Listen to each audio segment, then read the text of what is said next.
Makulimlim pa rin ang kalangitan, may baha pa rin sa ilang bahagi ng Mindanao. Anong uri ng panahon ng ating nararanasan at aasahan sa mga susunod na oras? Ang mga kasagutan hatid ni April Enerio, live mula sa Pag-asa DOST. April?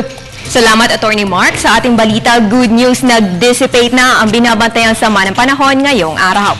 Ayon kay Pag-asa Weather Forecaster Samuel Duran, base sa mga analysis, mga bandang 2:00 ng hapon, unti-unting nalusaw ang naturang low pressure area. Dagdag pa ni Weather Forecaster Ricky Fabregas, nalusaw nga ito dahil sa malamig na hangin na dulot ng amihan at ilang pang mga factors na naging dahilan nga ng pagkalusaw nito.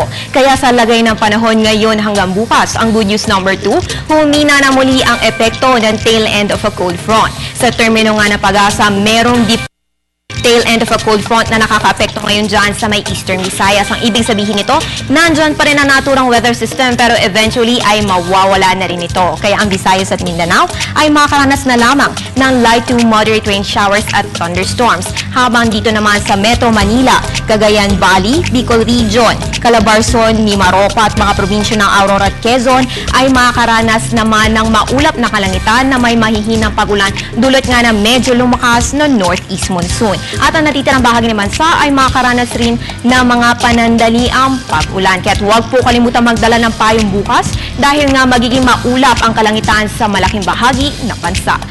Sa iba pang balita, inaasahan pa rin ang maalon hanggang sa napakaalon na karagatan mula Luzon hanggang Mindanao. Kaya't nasa ilalim pa rin ng gale warning ang northern at eastern seaboards ng Luzon, pati maging ang eastern seaboards ng Visayas at Mindanao. Kaya't delikado pa rin po ang paglalayag dahil sa malalaking alon na dulot ng northeast monsoon.